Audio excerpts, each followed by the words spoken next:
Allez Coralie Mollaret, c'est à vous. Vous avez 10 minutes. 5 questions pour notre invité Olivier Fabrecool. Exactement, qui est vice-président chargé du développement économique à Nîmes Métropole. Alors, on ne sait pas toujours ce que ça veut dire, le développement économique, on ne comprend pas toujours ce que c'est. En tout cas, on peut dire aujourd'hui que vous êtes le VRP, c'est-à-dire, je savais que ça allait te plaire, le commercial de Nîmes Métropole, chargé de promouvoir le territoire, écoutez bien Brahim, auprès d'entreprises, donc il va aller les chercher pour les ramener à Nîmes Métropole, pour créer des emplois. Direz-vous que cette tâche, elle est facile ou qu'au contraire, c'est une gageure ? Non, c'est une tâche difficile, c'est vrai, c'est cette mission que j'ai, c'est de trouver des entreprises, mais pas que. C'était aussi d'accompagner les entreprises du territoire à grandir. Oui, pour pas qu'elles se carapatent sur d'autres territoires, voilà. Parce que c'est très concurrentiel. La mission que m'a confiée Franck Proust, donc le président de Nîmes Métropole, c'est l'emploi, l'emploi et l'emploi. Donc pour ce faire, il faut faire venir des entreprises, mais aussi accompagner les entreprises à grandir. Alors, quels sont les 2 atouts principaux du territoire selon vous et à contrario, quels sont les 2 gros handicaps du territoire de Nîmes Métropole ? Alors, on a un atout géographique puisqu'on est vraiment à 2 heures de Paris. On est dans un environnement très, très important, très, avec les autoroutes. Toutes les structures sont bénéfiques. On a une volonté. Alors, dans le positif, on a vraiment la volonté avec les bureaux de Nîmes Métropole, d'accompagner les entreprises. La mission que nous avons est intrinsèque, c'est notre ADN, et on a envie qu'elles viennent. Oui. Ça compte dans le plus pour c'est-à-dire que vous êtes présent sur beaucoup de salons, que vous essayez de mettre en place des politiques pour faciliter leur arrivée. C'est-à-dire qu'on est en écoute avec les entreprises qui veulent grandir ou les entreprises qui veulent s'installer pour trouver des moyens. C'est pas évident. Le point négatif, c'est qu'on n'a pas énormément de foncier sur le territoire et que donc il faut faire avec ce qu'on a, avec les dimensions des terrains qu'on peut avoir quand on parle des terrains. Voilà. Un point à améliorer également, c'est aussi l'emploi et la formation. Il faut qu'on adapte notre formation et c'est un sujet qu'on a pris à bras-le-corps. On va essayer d'adapter notre formation aux entreprises qui vont venir s'installer. C'est vrai que ça fait quelques années qu'on en parle, notamment avec Yvan Lachaud, souvenez-vous, qui avait acquis à l'époque l'Airier. Alors on parle souvent de réussite d'installation d'entreprises comme la société Conair, leader mondial de la formation de pilotes bombardiers d'eau. Je savais que Brahim vous allez me demander. Mais on parle moins des échecs. Alors à quoi sont-ils dus ? Est-ce que c'est le manque de foncier, les échecs ? Voilà, on parle tout le temps des réussites. C'est intéressant de parler des échecs parce que c'est un travail, en fait, sur une entreprise qui s'installe, c'est 10 entreprises qui ont été en pourparlers. Ça fait penser aux 1 euro et 40 euros. Voilà. Mais c'est une vrai. Une entreprise qui s'installe, c'est 10 qui sont partis ailleurs. C'est un travail de longue haleine et c'est pour dire qu'il y a une concurrence incroyable entre les territoires pour installer des entreprises. Qui concurrence le plus Nîmes Métropole aujourd'hui ? La région PACA est très concurrentielle. Marseille, ses environs. Voilà. Aix-en-Provence. Aix-en-Provence, c'est très très fort. Nous, on a un souci à Nîmes Métropole, c'est qu'aujourd'hui, alors la région n'aide plus pour l'installation d'entreprises. Avant, elle pouvait donner une petite aide, que ce soit pour construire des locaux, peut-être une aide au loyer, je suis pas sûre.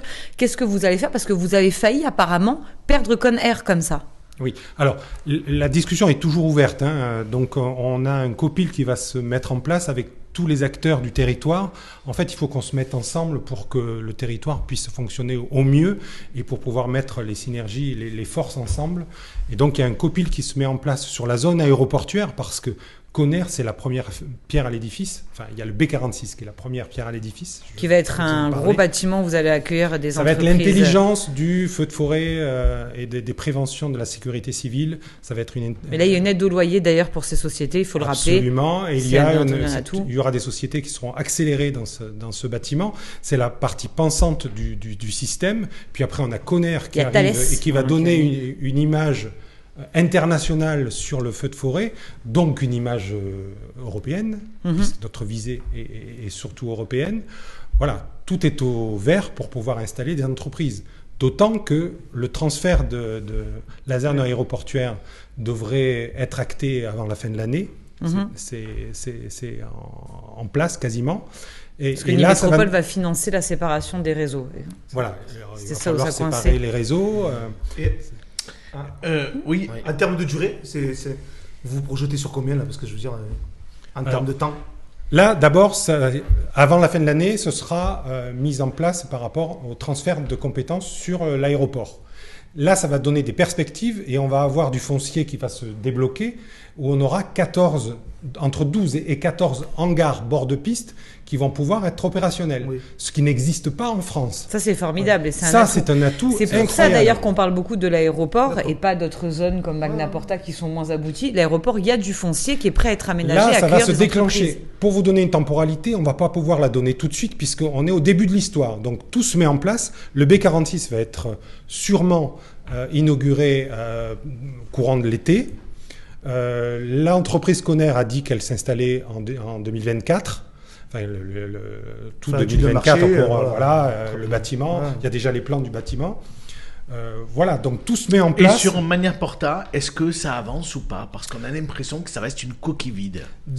Alors moi, je vous donne mon avis personnel. Magna Porta prend du retard.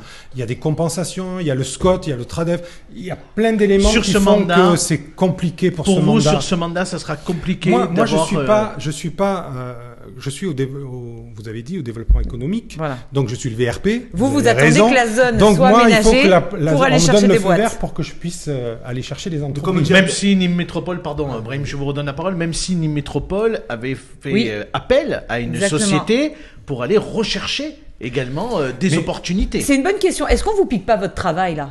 Est-ce que vous n'avez pas dit à Franck on travaille ensemble. Moi, je veux de l'efficacité. C'est un autre prestataire qui va aller chercher des boîtes. J'ai pas d'amour propre sur mon travail. Moi, il faut que ça marche. Il faut que les entreprises s'installent. Si on a des idées sur des entreprises, après, je suis là pour réguler. On est là pour dire cette entreprise nous va, cette entreprise est pourvoyeuse d'emploi ou pas.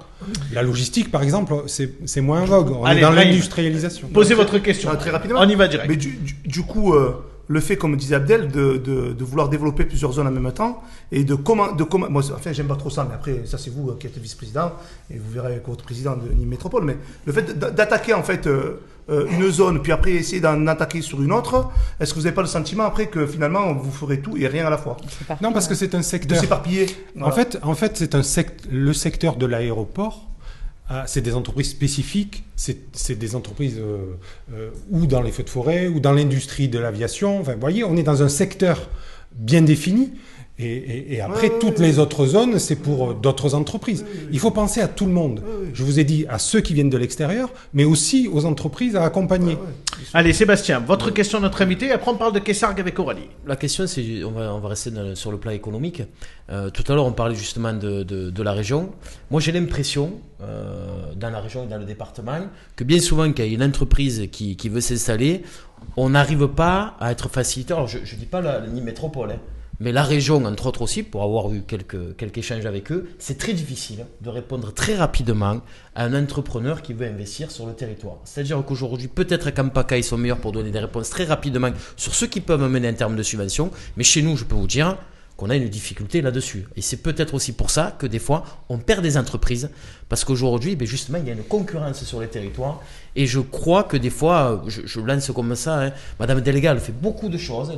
Par contre, je trouve qu'elle s'éparpille beaucoup sur plein de compétences, peut-être qui lui incombent pas directement. Je pense qu'elle devrait mettre le paquet sur l'économie, parce que je pense qu'aujourd'hui, on rate des entreprises et des entrepreneurs qui pourraient s'installer et créer de l'emploi sur le territoire.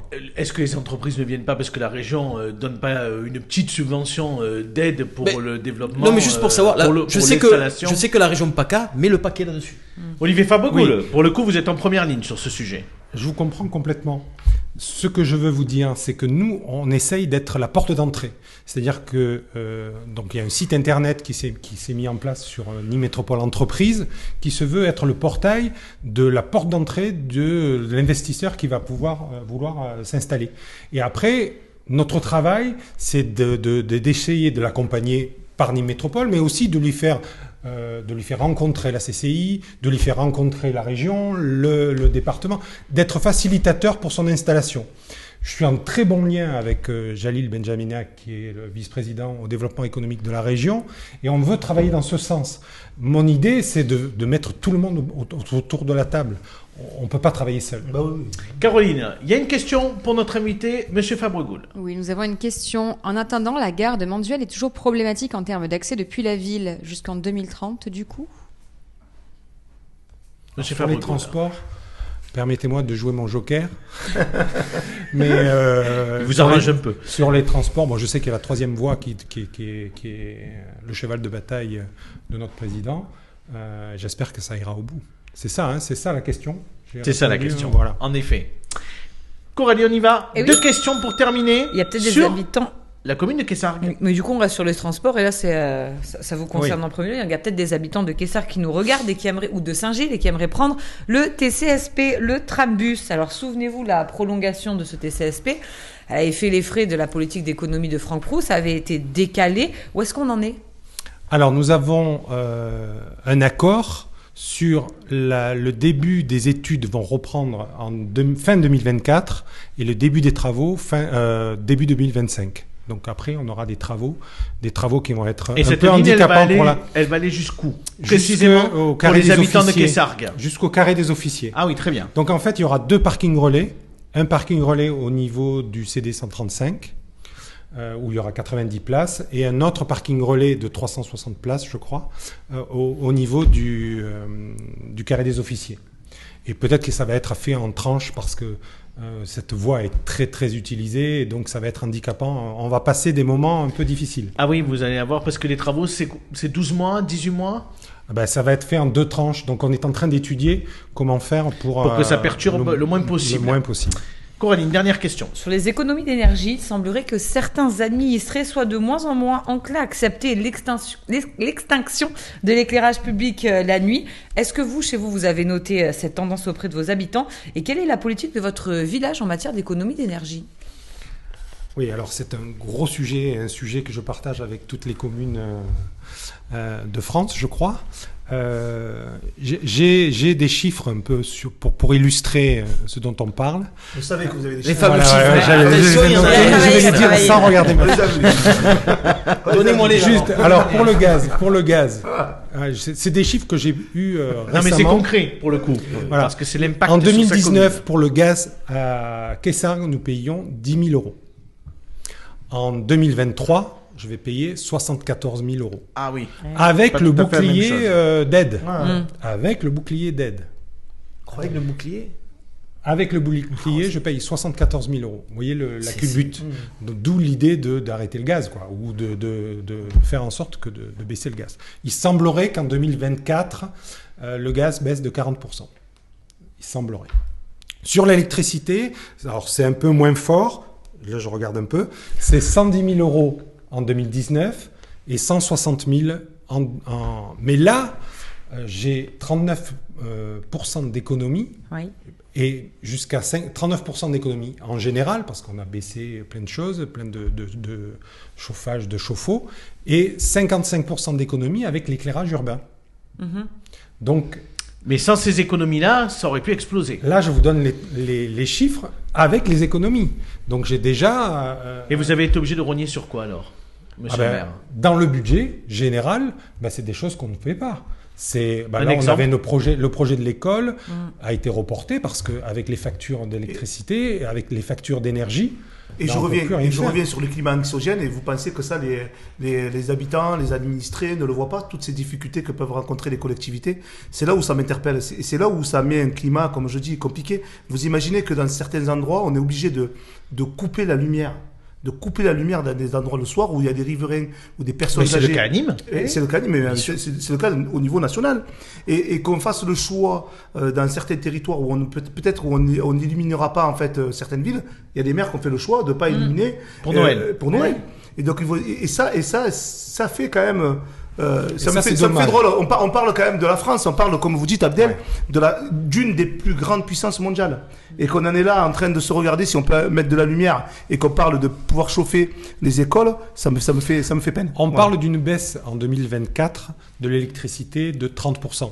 Par rapport au SMEG, puisque nous faisons partie du SMEG, on m'a dit quelque chose. Donc 40% pour le gaz et non mais monsieur Fabricou, vous en tant que maire, ce sera la dernière interpellation.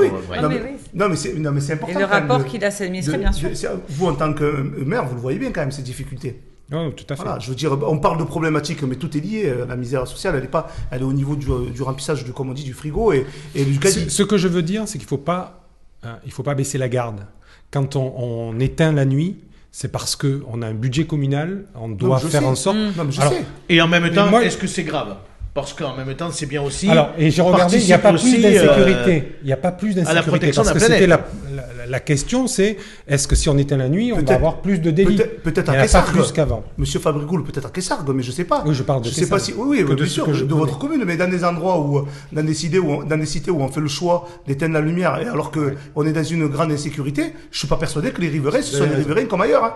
Et ça pose question. Excusez-moi, monsieur. Il n'y a pas de problème, monsieur Habert. Merci beaucoup, Olivier Fabrigoul, en tout cas, d'avoir répondu à toutes nos questions. On va remercier.